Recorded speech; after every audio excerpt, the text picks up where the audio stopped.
Welcome to another episode of Outliers. I'm your host, Daniel Scrivner. On Outliers, we decode what the top 1% of performers have mastered and what they've learned along the way. In each episode, I dive deep to uncover the tools, habits, and ideas that we can all apply in our own lives. And today I'm talking to Carey Smith. Carey is the founder of Big Ass Fans, a business that he built from the ground up and scaled for nearly 20 years before selling for $500 million in 2017. Since then, he's founded Unorthodox Ventures, where he backs extraordinary founders and helps them scale their companies faster, using all of what he learned building Big Ass Fans. We go deep on a bunch of interesting topics, including lessons learned scaling Big Ass Fans, why it's important to deeply understand the people purchasing your product, not just those enjoying it, and building lucrative businesses in unsexy markets. As you'll see, Carey is one of a kind. For quotes, links, and notes from this episode, visit outliers.fm. And with that, please enjoy my conversation with Carey Smith. Carey, I'm so excited to have you on the show. I've been looking forward to this interview for so long. So thank you so much for coming on Outliers. Thank you, Daniel. Appreciate it. So I want to just start by talking about your early childhood. And if you could just share a little bit about, the family you grew up in and some of the jobs you had early on while you were still in school. Sure. Well, I was the eldest with three siblings. I think that was important, or at least it was to me. We moved around a lot when I was a kid. I think I counted it up right. I went to 10 different schools by the time I had graduated high school. So we actually moved. There were some times where we moved within the year. So, wow. I feel so sorry for my mother, because when you get older, you go, oh my God. That poor woman had to move every year. Just to pack up a house. It's ridiculous. But the upside of that is that I think that as a child, when you do that, you become self-sufficient because you really don't have, you have friends, but not any friends past a year or so. And the downside is, and there is a downside, actually an important downside, is that because you are self-sufficient, you really don't look for advice. You don't take counsel of other people. And I think that when you're running a business or starting a business, it's probably something that would have helped me an awful lot. And I just didn't do. And when I was a kid, gosh, I think the first job I ever had, or the first thing I did, I was in fourth grade, and I started selling Christmas cards door to door, which was interesting. It was to me, I can remember it because it was sort of exciting, and the ability to, the focus to almost literally get your foot in the door. And you have to think, if you're in fourth grade, everybody would let you. I don't know why the hell they didn't, but they didn't. And then to sell a premium pack, it was a big deal. It was sort of cool. Beyond that, for some reason, I didn't work from until I was like 14 after that. But I worked in a dry cleaners, which was interesting, very sweaty, nasty little job. But what was funny about that was I got this job. I just walked up and down the street until somebody gave me a job. So it was a nasty job. It was hot. It was in the summer. It was hot. And you just sweat through everything. And so finally I really was looking forward to school starting, because I knew that I have the perfect excuse. I could leave the job. I say, that's it. Sorry. Thank you very much. But the guy that was my supervisor, and he couldn't have been, he may have been 20 years old. He said, well, that's fine, Carey. That's no problem. But you can't quit until you get a replacement in here. And like a dummy, it's like, oh my God, well, okay. So I remember going to school and asking everybody, I've got this job. I've forgotten how much it paid. And I found somebody, and I felt sort of happy and sad. It's sort of like a Judas goat. Terrible. But anyway, after that, I sold shoes after school, which again, I think that anytime that you're doing something like that as a child or as a young adult, it teaches you a lot about scheduling and about apportioning your time. And I think that's important. And that's when everybody else is going out goofing off, you're going to work. And of course, you learn a totally different vocabulary and you learn how to deal with adults. And it was fascinating. And then during college, I worked various jobs as janitors and so forth. I can't say that I learned a lot from being a janitor, though. At one of those jobs, I worked in a hospital, a janitorial job, and I did learn how to wash bedpans. And what was that like? Fascinating. Well, I want to tell you something. You don't chew gum and wash a bedpan, okay? Because you better keep your mouth shut. And it was uninteresting as something like that sounds. The other people that were doing it were intellectually underdeveloped. And it was, for them, it was, I mean, it took concentration, and that was interesting. I mean, it was interesting. There's no such thing as a bad job. I mean, you can do a job poorly, but to be associated or working with people that was a high point. Well, I wouldn't say high point. Maybe it wasn't a high point. At that point in time, maybe. Probably wasn't a high point. But that it was interesting. It was very interesting. So before starting Big Ass Fans, you had another company that was focused on something similar called Sprinkle. Can you talk a little bit about the insight or idea you had that led to founding that and what you learned along the way? Well, I learned a number of things from that experience. It was the idea came from the fact that when I was a kid, we lived in places that weren't air conditioned. One of the ways that we cooled, and this was in the South, and one of the ways we used to keep the house cool before we ate was we sprayed water on the roof. And it was always sort of interesting to me that how hot the water was when it came dripping off the roof. Mm-hmm. And so you move that 15 years ahead, and I'm thinking I've got to get out of this reinsurance gig because it's driving me crazy. And we're in Dallas at the time, and I'm thinking, and they were having, at that particular summer, the temperature got up to 117 degrees in Dallas, wow, which is kind of sort of hot. And so we hearkened back to that way of doing things, and we devised a system. My father and I devised a system to install on industrial roofs because there's a large exposure to the sun, obviously, on a large industrial roof. And most of the facilities were not air conditioned. And so it seemed like a really inexpensive way, a relatively inexpensive way to mitigate the heat within a large space. Mm-hmm. And there were many problems with that. I learned an awful lot from that, but I did it way too long, which is just another lesson that, you got to know when to quit. And it took me a while to learn that lesson in that particular case.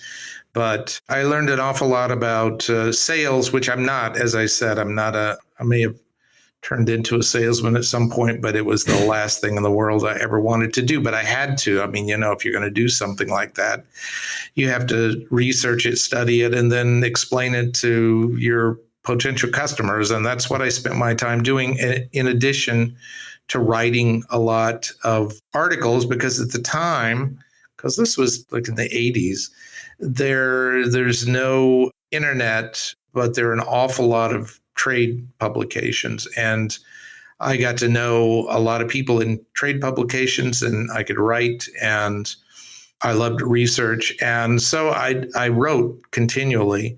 So anyway, we were able to sell this product, which is really strange. I mean, I think back on it, it's like, who the hell would ever do that? And who the hell let me? I mean, it had more to do with the people I was selling to than it did my skills, I think, because Who the hell would ever do that? Buy something? I wouldn't let anybody get on my roof today, on my industrial roof.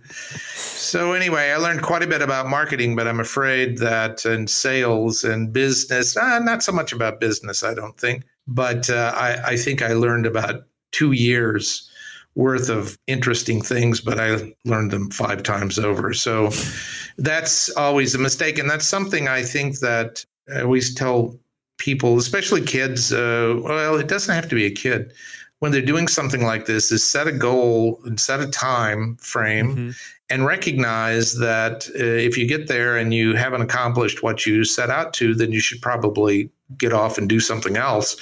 Because if you don't, and we see people do it, I see people do it all the time, and I did it myself, is you can't give up on the idea. I mean, momentum. Yes, it's terrible. Well, I don't know if I'd call it momentum. Well, yeah, it's like momentum, like, you jump off the 30th floor and you've got some momentum there. I'm not sure it's something momentum in the wrong direction. That's right. You got it. So you clearly that did not end up being successful, but it sounds like you learned a lot in that experience. In your mind, it was that formative. Do you think that you needed that failure early on to go on and ultimately be successful with Big Ass Fans? Well, I think that I really do. And I think it's, in some ways, it's trite, but you really do learn an awful lot from failures. And the other thing you get from a failure, or certainly I did, was the fear of completely wasting my life. And that was a much greater fear, to imagine that you wouldn't accomplish much of anything. It was just more than I could bear. And what it moved me to was looking for other opportunities, because by the time that the spring cool had failed, or more or less, or it was obvious it was going to fail, we never got it over $1.5 million a year. Which is still incredible. You got it to $1.5 million. That's ridiculous. I can't. I don't want to. I didn't even like to think about it. If you hadn't brought it up, I would have never talked about it. Sorry, I did that. But it drove me to find something else, and I think it's interesting for other people that find themselves in this situation. What I learned from that was I learned an awful lot about industrial facilities. I learned a lot about the people that run industrial facilities and what their problems were, because I talked to them all the time. I mean, for years, for a decade. And I knew what I was looking for. And based on the business and the case that I was forced to make with spring cool, which was radiant heat and heat flow and changing of phase of water and yada, yada, yada, I recognized that I needed something much, much simpler that the customers thought they understood anyway. Sure. And so as I said, I wrote a lot of articles for trade magazines, and consequently I read a lot of them. And I one day saw an ad for this big fan, and I thought, holy cow, that's something pretty cool. And then I promptly lost that ad, and didn't know who the people were. And then fortunately, they ran the second ad that they ever ran. That was it. That was all it was. And I called them up, and we did a deal. And part of the deal was that because at the time I met them, they'd been in business, and they were doing other businesses. This was a machine shop, and they'd sold 17 fans, and they hadn't gotten paid for like 10 of them. And actually my first association with them was just trying to get them paid, to get these people to pay them. That didn't work either. But it was obvious to me that it was a very interesting idea, because I knew the space. I knew how it could be used. So we made a deal. And as I said, part of the deal was that once I sold a certain number of these, that I had the right to buy the IP. And amazingly enough, I did. We were able to sell it, and I bought the IP. And buying the IP, it was obvious that the whole manufacturing process needed to be changed. And so it worked out quite well. I learned an awful lot. Manufacturing is a very interesting business in general. So I'm curious. So you have this experience at Spring Cool where you're talking with all of, initially become some of your early customers, I'm guessing, at Big Ass Fans. And I'm sure in that process, you're learning a lot about, clearly you felt like you probably had the wrong solution. There was something easier for them to grasp onto. But what was it when you saw that ad that made you stop and think seriously that there was something interesting there? I'll tell you that I remember the ad. Actually, I saved it because I knew immediately that it was the answer. And when I called the guys, and they were just a machine shop, when I called them up, I said, if this works, then, I'll I'll take care of this for you globally. And these guys, they had not been successful. And it was so obvious to me what it was. I can remember going to the airport to get on a plane to go see him. And I thought, my God, I've got to remember all of this because this is like a turning point in my life. It's like when I met my wife, the wife to be, I knew immediately, and I know this sounds dumb, but I knew right there that I was going to marry this person. I've never seen her before. And it was the same sort of thing with the fans. And it turned out that, initially we referred to the fan company as the HVLS fan company, high volume, low speed, because that's what they were. Very small motor, very low power input, but a lot of air motion. And after a year or so, we changed the name to Big Ass Fans, and only because our customers, when they would call us, our potential customers calling us, that when we answer the phone with HVLS, there'd be a pause and they'd say, "Are you those guys that make those big ass fans?" Yeah. And it was something that we changed the name, and we were lucky because, one, it appealed to the people that we were selling to, which are maintenance directors. We understood their sense of humor. And secondly, that there were some people, there was a part of the population that really took offense. And that's always great because they are typically vocal. And in this case, they certainly were. And we got a lot of pushback, but pushback that helps marketing. But again, at the end of the day, what drove the company was, one, the quality, because I was fixated on quality and fixated on understanding the problems that we were solving, and additionally innovating. And it got to be a thing because our customers really understood not only our product, but the way that we went to market, because we were very, very, obviously we were the first people doing this. And the prices could be, it cost what it cost, and we sold it for what it cost plus, but we never apologized for a high price. And we used the margins that we made on that to, one, on the R&D side, secondly, to take care of marketing, and thirdly, to make sure that the people that worked with us were, well taken care of. And I think that culture that was built up around those things was very appealing to our customers and potential customers. And I think it's what made us successful. So I'm curious just to know a few things about that kind of that founding moment or those early moments in the companies. And those are, were fans popular in commercial spaces at that time?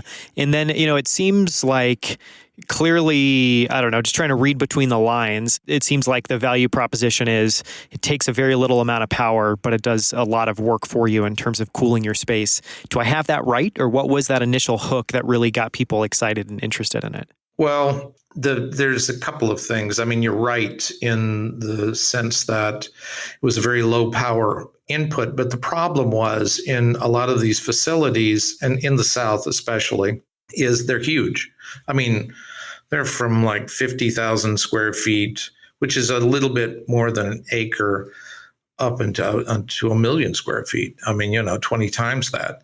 And in the States, they don't air condition those spaces. And so and especially in the South, very, very, very uncomfortable on the interior because ventilation, there wasn't enough ventilation to make a difference to the temperature.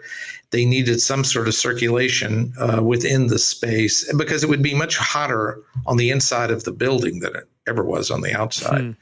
And they naturally had fans. They had small fans, and I learned that people fight over fans in some of those places.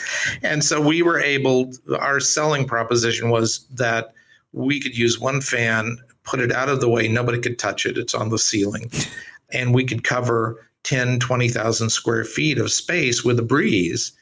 And if you've got 1 million square feet, you need 50 of these things. You don't need 500 or 1,000 of these little tiny fans with fractional motors that waste an awful lot of energy, because we replaced a 3rd horsepower motor with a 1 horsepower, a 2 horsepower motor. But so they saved a lot of money on that side, but that really wasn't, we thought initially that was a sales pitch, but it wasn't that so much as it was being able to take care of their employees, because there was no way they could air condition the space. It would cost millions and millions of dollars, and the operating costs are ridiculous. And so it was the solution to the problem.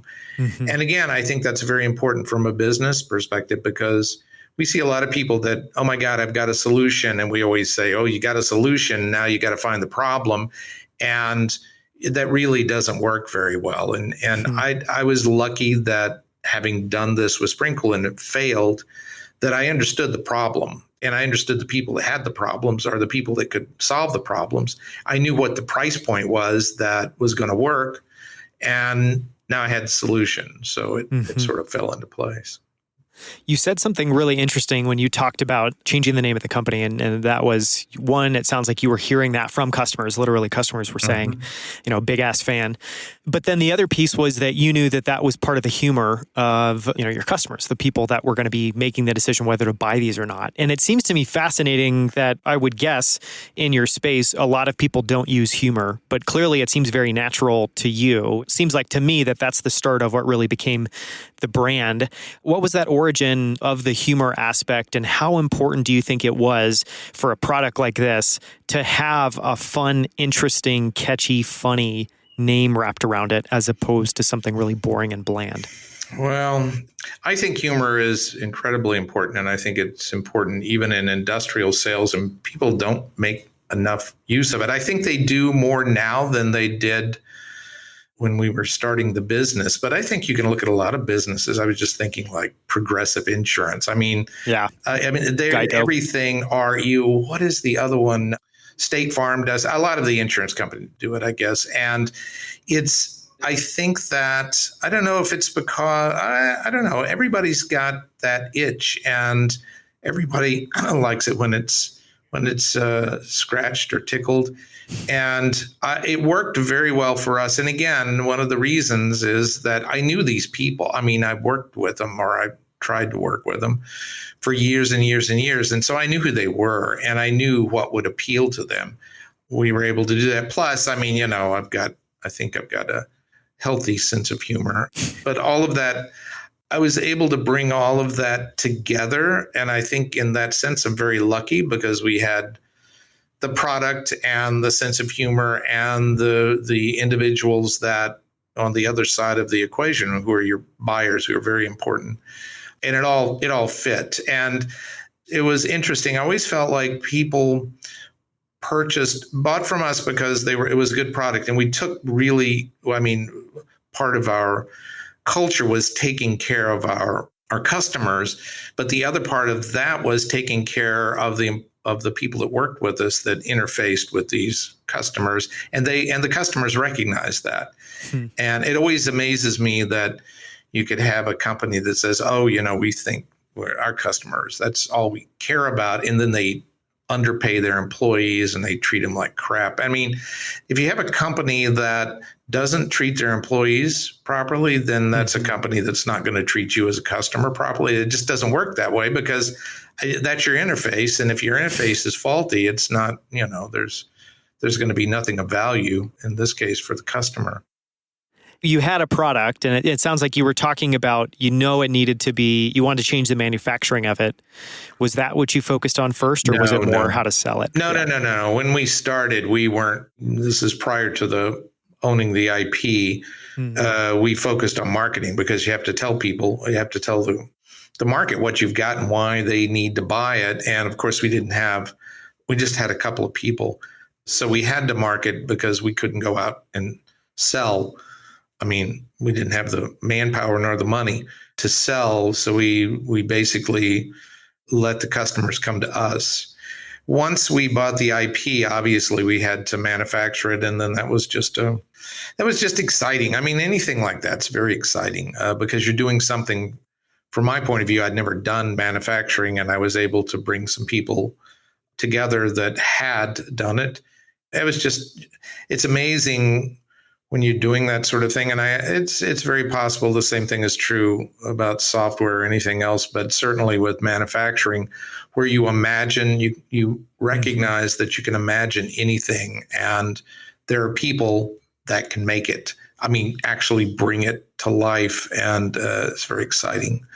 Now, what we did do, and you may or may not know this, but we did all our manufacturing in the States, which I think is very important. Obviously, now more people are bringing it back, but we manufactured in the States because we had to control the quality. We felt like it was very, very important to know every single thing that was going into the product and make sure that the quality was, because at the end of the day, these fans weigh like 400 pounds, the industrial ones, and you're hanging them 30 feet over somebody's head. You better be damn sure that everything is perfect.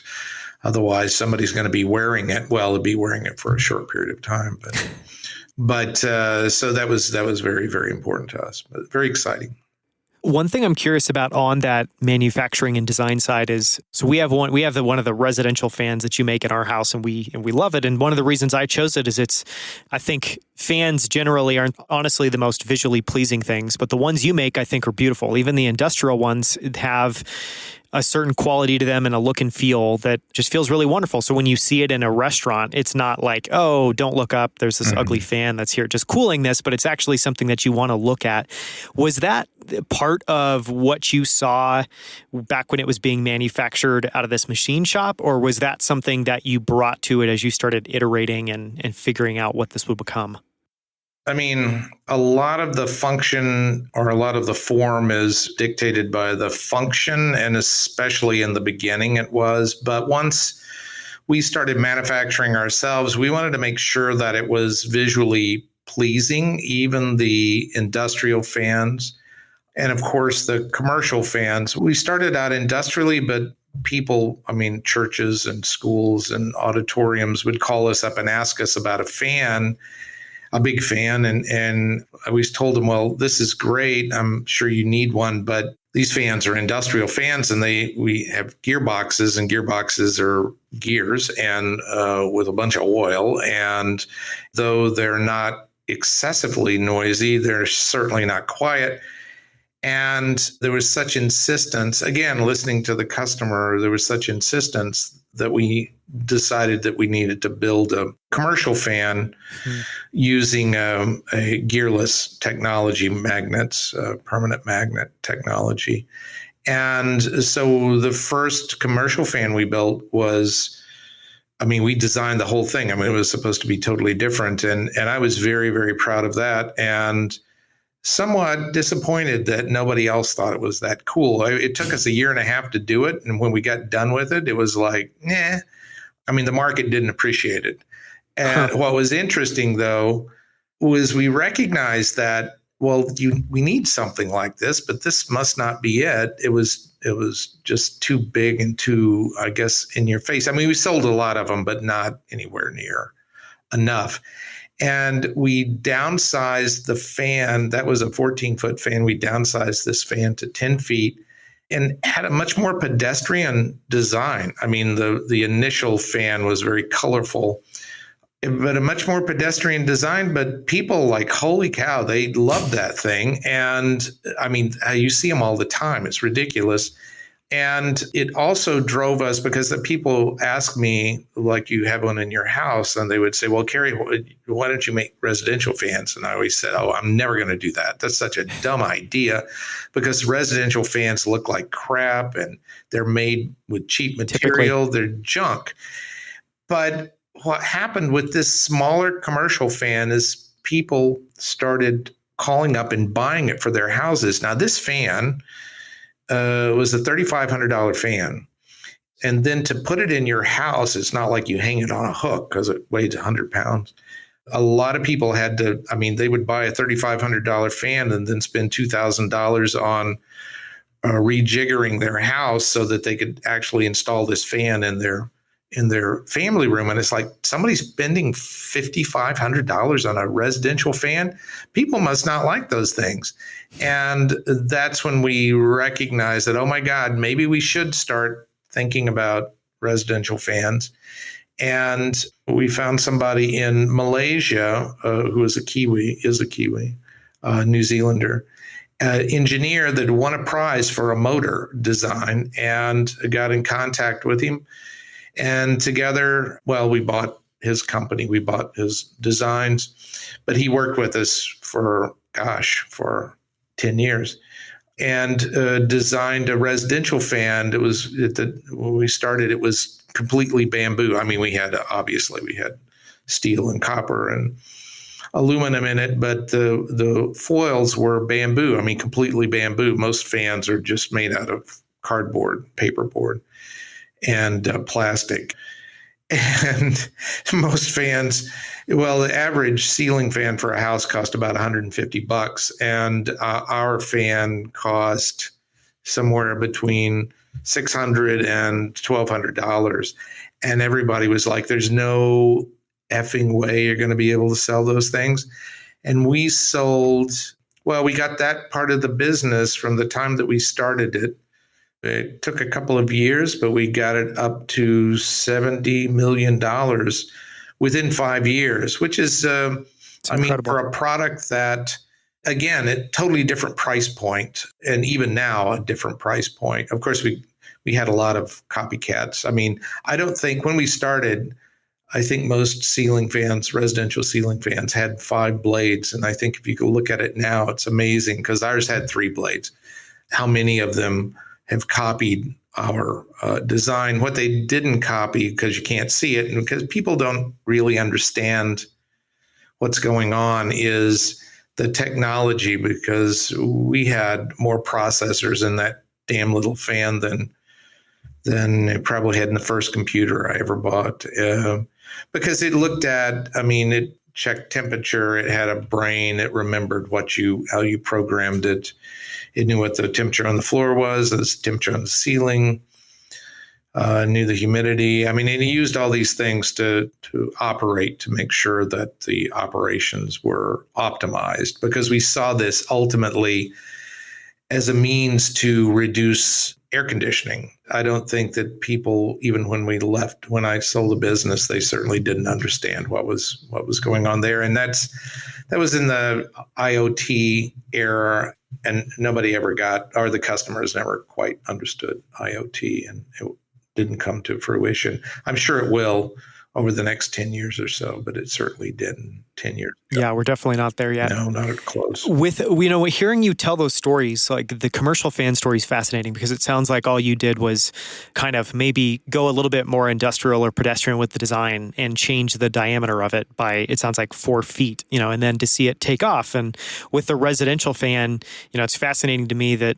you had the conviction to do something really different, because it takes a lot of guts not only to create something that at that point it sounds like it's 5x, 6x your competitor's price point, but that you knew that it was going to be better.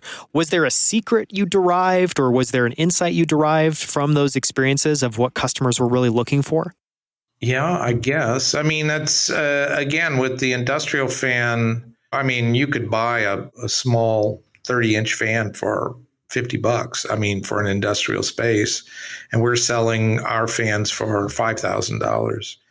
And I think that the understanding was that if you made the case, that people would understand if it was fair. And when I say fair, I mean that it solved the problem. I mean, we understood the problem as we did in the house, because the ceiling fans they don't work. They don't even work at all. They don't even know what the hell's going on, because they're just cheap pieces of junk, and they cost $19 a piece to make those damn things, or less.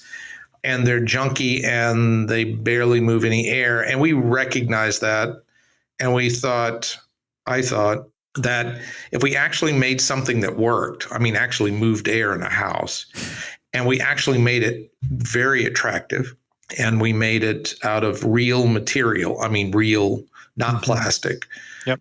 that there were plenty of people that were going to be interested in that. And, even if they weren't, at least it's something you'd be proud of. I mean, how could you be proud? I mean, seriously, nobody's proud of making some damned plastic cardboard fan that doesn't even work. I mean, it's not even close. I mean, I think at some point you recognize that people are looking for value. I mean, but they're really looking for something that works. I mean, the downside of the economy, this type of economy, is you have people like Amazon, where people really don't understand, or Walmart.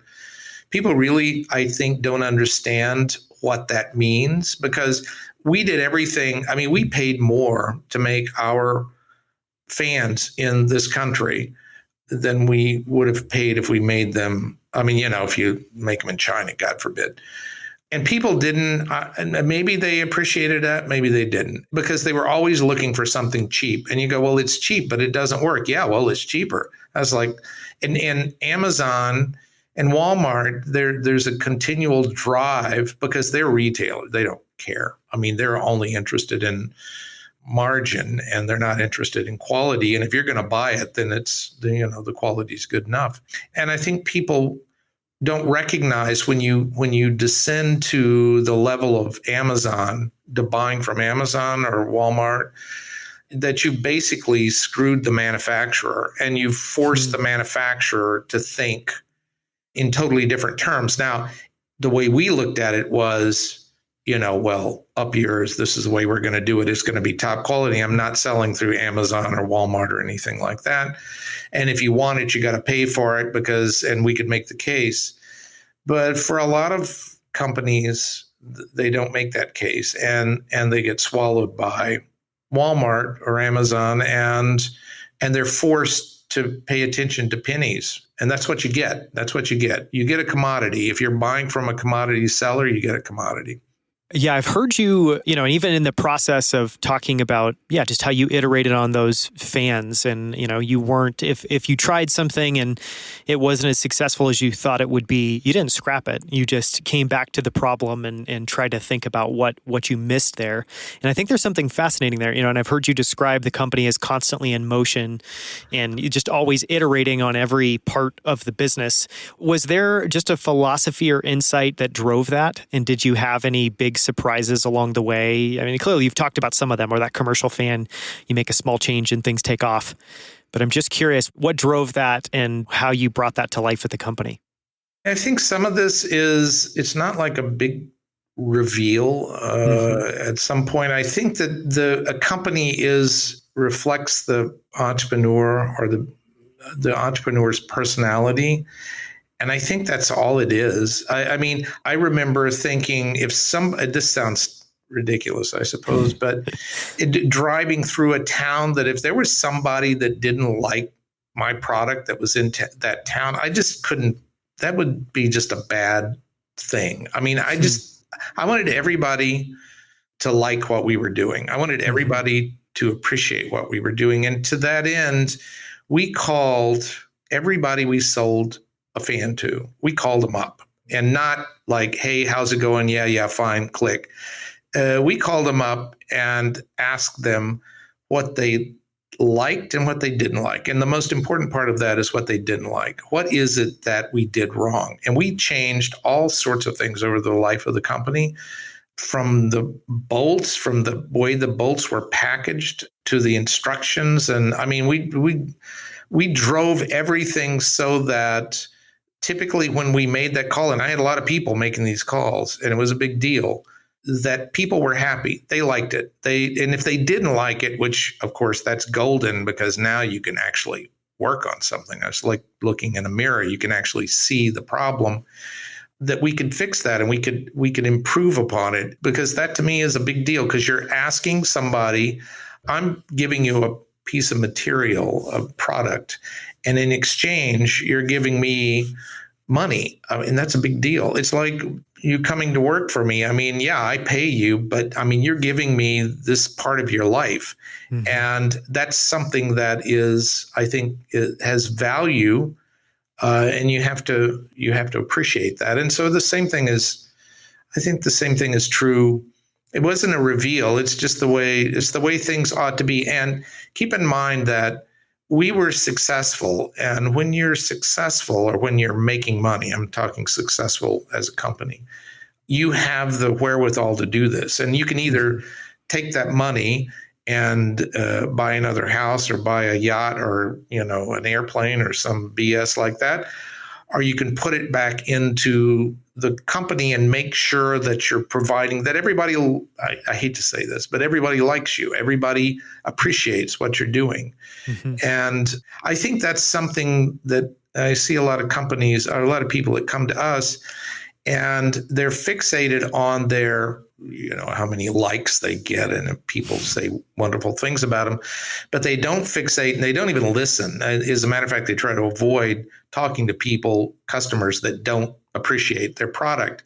And that to me is just a total, getting a pat on the hiney is no big deal. Somebody telling you how to do your job better, that's a big deal. You should pay attention to that. You shouldn't be taken aback by that.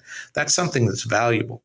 Yeah, there's absolutely gold in that. I find it hard though, or I find it somewhat difficult, because I think for the reason, in my experience, that a lot of people avoid that feedback is, it's just part of human nature. Is if you read negative feedback, you inherently try to interpret it as someone saying something negative about you. And so I know a lot of people just struggle with that.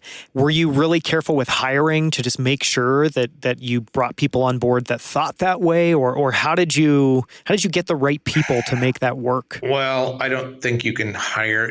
Obviously you can hire the wrong people, but I think that goes back to the culture and the way and it's not, you can talk about culture, but that doesn't mean anything.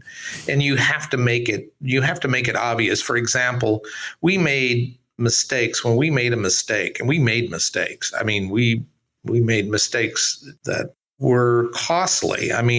We had, for example, one time we had a problem with a weld. Now, because we had a contractor, or a contract to a company to make frames, and they welded the frames together. Well, for whatever reason, for a certain batch, they missed the weld. And it was just, if this means anything to you, it was just they just tacked it. There's just a spot weld where there should have been a full weld. And we didn't know this until it got into the field, and then we found out. And so then we had to find all of those fans. We had to go out and tell the customers that, something terrible has happened. It wasn't terrible. Nobody was hurt, because we did this very quickly. But you have to tell the customer who's trusted you, hey, guess what? I screwed up, which is very, very painful. And then get out and take down all these fans. And there were hundreds of them. It cost hundreds of thousands of dollars. But you have to let everybody in the company know, this is what happened. This is why it happened. This is what we did. This is why it's good. This is why you have to pay for a mistake. Because if you just go, well, maybe nothing will happen. There's more than one weld. And that's not the way you do it. You set it up, and when you make a mistake, you advertise it to you have to tell the customers this, of course, but you have to tell all the employees, and you have to tell them, this is what we're going to do. This is how we handle this sort of thing. So this cost us, $300,000 to fix this. Boy, we're dumb. This is how we're going to fix it. This is what we're going to do. And we did that on every single thing where we made a mistake. We made a big deal about it. Additionally, when we made a mistake, for example, with a specific customer, you sell them something that for whatever reason doesn't, it breaks before it's supposed to. It doesn't make warranty, or there's any sort of problem. They don't even like it. They don't like it, whatever reason, doesn't matter. You make a big deal out of, fine, you don't like it, I don't care. You don't need a reason not to like it. We're just going to give you your money back. We'll just call it even. And everybody knew that. Everybody knew that you didn't have to make money, that I wasn't interested in making money on every deal. It didn't matter what was, obviously we had to make money on cumulatively, or the summation of all the deals. But on the individual, I didn't care if, they paid me $5,000 and it was going to cost $6,000. I don't care. It was fine. That's what happens when you make a mistake. But when you make a mistake, you have to realize it. You have to accept it. You have to pay the consequences. And that, I think, is part of the culture. The other part of the culture is, related to people making mistakes and so forth. And if you want people to think outside the box, you're going to have to recognize they're going to make mistakes. But that's how I think that was a big deal. The whole culture of the company was extremely important. As I mentioned before, I think that the customers recognize that too. The customers, I think, were always imagining, could you imagine working at Big Ass Fans? Because those guys, they're cool and they treat everybody well and they overpay them and all that happy stuff. And I think that helped us on the, obviously, from the employee side and from the customer side as well. If you build something that is valuable, people appreciate it, and it just increases in value. It's like karma, man. And is that idea, I'm guessing that idea probably shows up in your work today at Unorthodox Ventures. And, is this something that you talk to the companies that are coming to you, the companies you choose to invest in about? Yeah, well, I think it's very important because what the business we're in right now, and again, we're just feeling it out. We've been doing it for a couple of years now, is what we see in the market right now when people go out to raise money. They give away equity. They give away their equity, and they give it to people, VC firms, that are manned by bankers. And bankers, next to lawyers, are the least business-like people that walk the planet. They don't know jack about business. And they really can't offer much advice. They'd actually offer almost no advice, but they certainly take equity. They're willing to do that, and they pay for it. But if you don't tell the entrepreneur, if you don't help them use the money, if they don't know how to use the money, and I certainly didn't when I started either business, they're going to waste it and they're going to have to go back for more money. And we see a lot of people that are in a situation where they started a business, and after several rounds, they own 10% of their own business, which I think is, that's like nothing. Indentured servitude. And so what we try to do is we say, look, what we do is if we like the business, and if we like the sector, if we like the business, if we like the individual, then the individual is a big deal. That's a big deal because they have to be able to think. That we say, okay, we evaluate the market, and this is how much it's going to cost to enter this market, to do what you want to do, to get you to a point where you're breaking even, not where you're going to raise more money. Screw that. Who needs to raise more money? That just costs you equity. And this is what it is. And then we basically help the company build that business, because we've got in the firm, we basically took people from the fan company, a big ass fan company, and we've got people that ran the engineering department, that ran marketing, that ran sales, that opened and ran offices in foreign countries, that did the analytics, that did the engineering on designing and the fans and the software and the hardware and the firmware and all of that happy stuff, is that we can help you build this business. And the deal is, I don't want any more of your equity. That's how we're paid. We're paid in equity. But I don't want to be the majority owner of your business. That would be a mistake for us. And so if we say, okay, this is what we're going to give you, this is the help, which typically goes on for the first 4 to 6 months, is we actually, it's a day-to-day on the telephone, hand-holding scenario. If we have 25% or 30%, that's all. That's what we want to get to. And that's so that you own 70, 75% of your business. And that would be a great thing, because that means, one, we're good partners, because we're in business. Now we're making you money at some point, and we can help you. We're going to hire all these people that are going to be working for you, but on your payroll ultimately. But then you don't have to worry about, and you don't have to spend your time trying to raise money, worrying about a down round, you can get on with running business. Now, it's not like everybody that comes to us is even thinking about actually running a business. Some of them, actually, maybe a lot of them, are just trying to make money, which I think that's all wrong. You can make money. It's just like, it's the whole karma thing again. I mean, it's if all you're interested in is making money, I'm pretty sure you're not going to make any. I mean, not real money. You make some money, but not real money. And you won't wind up with a business. And I think one of the reasons that, and I don't want to be a sexist here, but one of the reasons that we deal with a lot of women entrepreneurs is because they have a tendency to think that way. So we think the way they think, which is that they're interested in building a business, which is what we're interested in. And in that fashion, they're typically much more mature, and they're more interested in actually changing a market, in changing people's lives with what they're doing, which I think that's business. I mean, that's the way you should look at these things. And so that's why it always surprises me when people say, well, there's not many women entrepreneurs. Well, there's plenty of women entrepreneurs. You just have to pay attention. And there's a lot, as I would say, that in a lot of respects, they're much, much higher quality typically. Now, that's not to say that we don't invest in male-owned businesses, but I think they have a different approach because we have a different approach to the problem. Yeah, I love that. I love that line of thinking. So it sounds like you work with a lot of these are businesses that haven't yet launched, that are coming to you for help launching the business. So how much of it, I guess, or how much of what you're focused on and what you're funding is companies at that super early stage, and how much of it is companies that are at a later stage where you're investing at a moment where you think there's a little bit of a trajectory change? Well, I would say that we invest early, but not that early.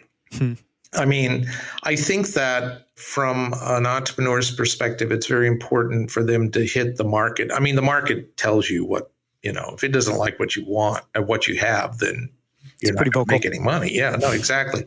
And so you have to get it out and basically run it around the track a couple of times. And so I would say that most of the time, even though it's early to us is a couple of $100,000 in revenue. Now, having said that, we also invest in companies that have no revenue, and we've invested in a couple of medical device companies, and that's a totally different kettle of fish. I mean, normally when we do that, we're investing in companies where ultimately it's going to be a B2C scenario. We can see it, even though they may not have thought about it that way initially.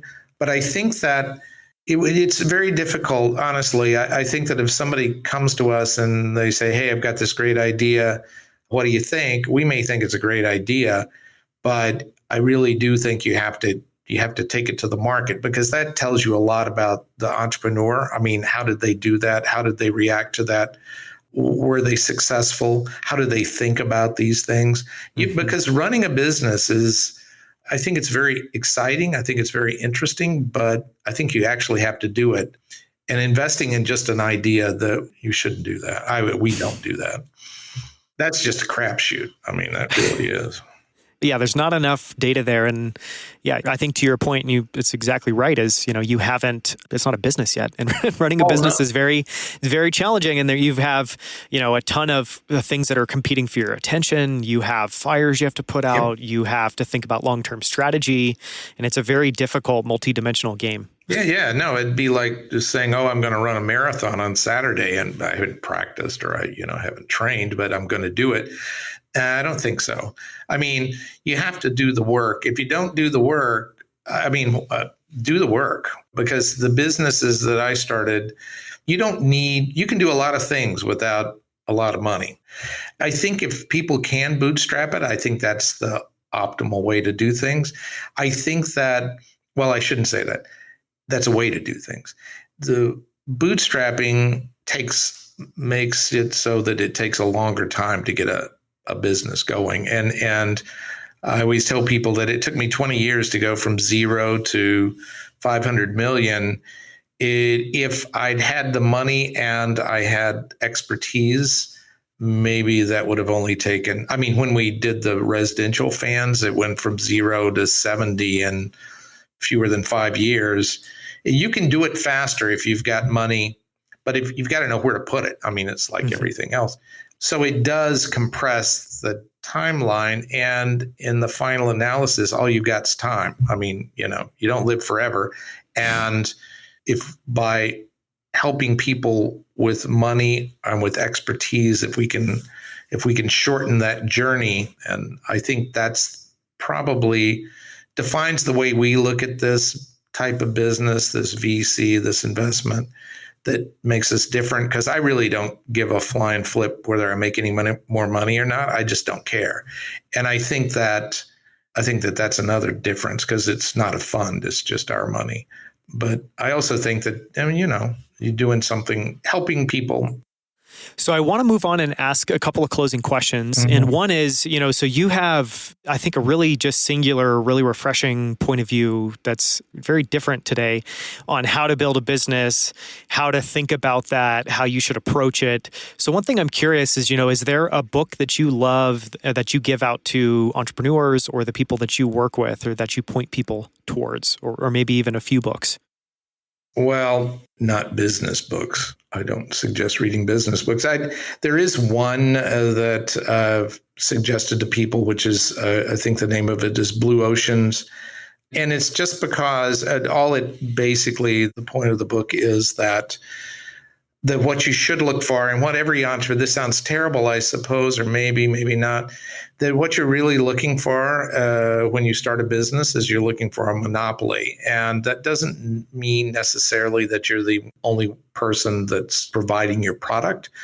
But if you can provide a product that nobody provides, even within a commodity space, but you should set your goal to do something different. I mean, there's a lot of people, well, especially with software, I swear to gosh, I see so many of these businesses on various campuses, students and writing software. And, you'd imagine that buying snacks is something that only happens at University of Texas, or reselling books, there's millions of these things. Mm-hmm. And it doesn't make any sense. I mean, what you need to do, the opportunity is where is the path less that hasn't been trodden. I mean, that's what you should look for. Mm-hmm. That's what that book is about. So I want to hear your take on business books. Why don't you recommend those? Because most of the people that write them have never started a business. Yeah. I mean, it's ridiculous. You go to listen to some of these conferences and so forth, and you're listening to a guy or a gal, but typically a guy, that's a journalist. And so they've collected, it's a compilation of their experiences with other people that have done this. Mm-hmm. And there's not a lot to be learned from. I mean, that's like me trying to, if I was going to write a book about golf, I mean, I can tell you right now that I could probably I could get a book about golf written. I don't know jack about golf. I wouldn't read it. But I mean, that's what these people do. And then it's like, that's ridiculous. So there's a couple, but I don't know. I mean, I think it's interesting, for example, Bad Blood, that's an interesting book because you get inside somebody's head and I think the way that she imagined that she was going to go to business, she had some very strange ideas about how the market works and how technology works and how engineering works. I mean, that poor woman doesn't know anything. And when you read it, you go, oh my God, how could somebody think this way? But people thought that way, and people gave her, $800 million to think like that's money. Craziness. Yep. And then like a great movie, I'm sure it's a book too, but The Fry, where they had the island, they booked the island to. Oh yeah, Fire Festival, I'm guessing. Yeah, Fire Festival. Yeah. And to watch that, and you imagine this is the way people that have never organized anything, this is the way they think about things being organized, which is all wrong, but it's fascinating, and it tells you I mean, it runs up a lot of red flags, but if you're watching it, you go, oh my God, yes, you can't do it that way. You can't do it that way. So in a sense, I think you learn something. I mean, you can't just make fun of them. I mean, there are things to be learned from situations like that. So one other question we ask all guests, because part of the reason why we founded the show was to try to just help as many people as possible learn from people that have achieved something and have left a lasting positive impact. And so one of the things I'm curious is there things that you do every single day? It could be things you practice, routines you follow, tools that you use that help you show up as your best self each day. And do you have anything like that you hold really near and dear and that you pay attention to every day? I think there are two things, maybe. One of them is exercise. I mean, I think it's important to give yourself goals.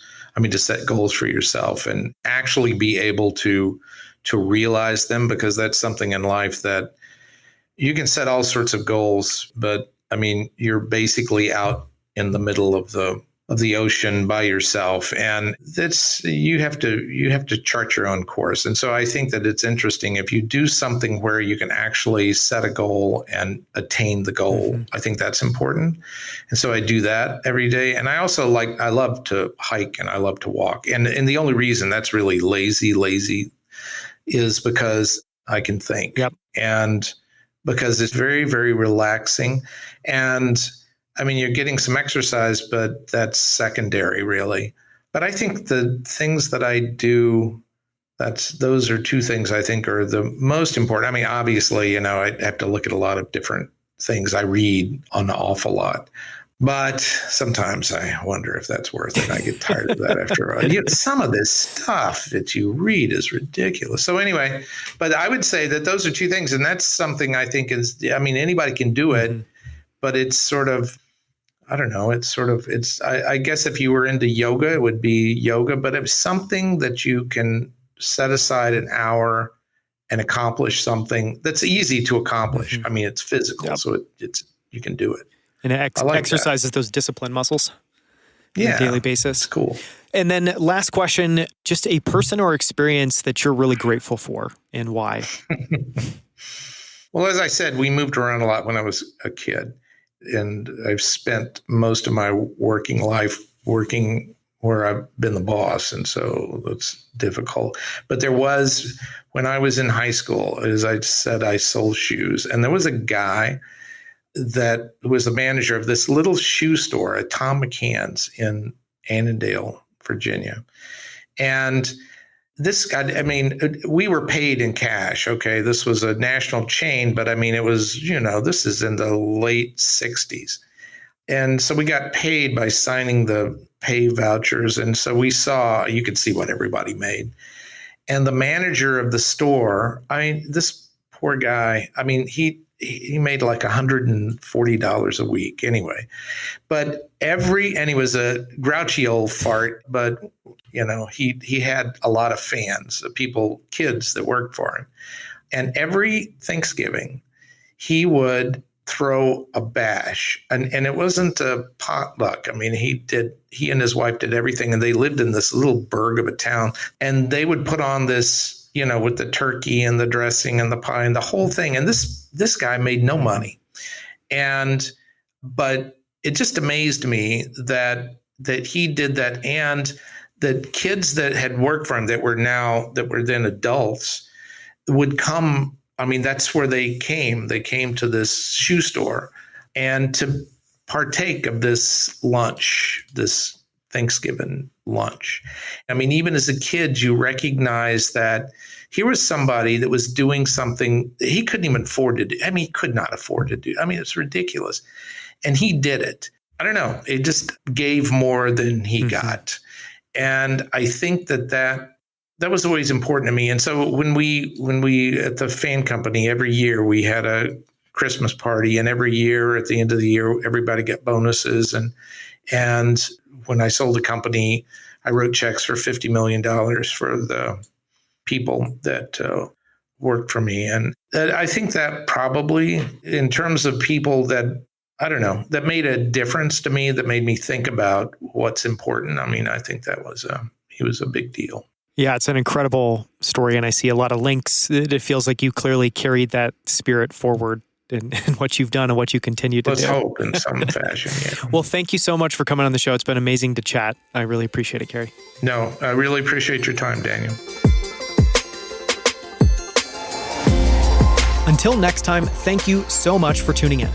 For show notes, including links to anything and everything mentioned in this episode, please go to outliers.fm. If you enjoyed this episode, sign up for my weekly newsletter. You'll be the first to hear about new episodes before they're released, and you'll get the best quotes, themes, and ideas from each episode in a weekly update I call Inside the Episode. To sign up for that, just go to outliers.fm/newsletter. Just 2 more things before you take off. Number 1, if you enjoyed this episode, please leave a review in iTunes. My amazing team and I invest countless hours planning, researching, and editing each episode because we want all of them to be amazing. And we hope you enjoyed listening. If you did, please consider taking 30 seconds to leave a short review in Apple Podcasts or iTunes. Reviews are crucial in helping us get the best guests and helping more people find Outliers. So if you have 30 seconds, please take a moment and leave a short review. Thank you so much. Number 2, if you haven't already, sign up for my Friday 5 newsletter. Each Friday, you'll get a short email where I share the coolest things that I've been using, loving, and pondering each week. Those include new products I'm trying, supplements I'm experimenting with, people I've been studying, books and articles I've been enjoying, and so much more. It's super short, it's filled with awesome and interesting stuff, and it's a great way to get inspired each week as you head into the weekend. To get access, go to friday5.email. That's FRIDAYFIVE.email. Thank you so much.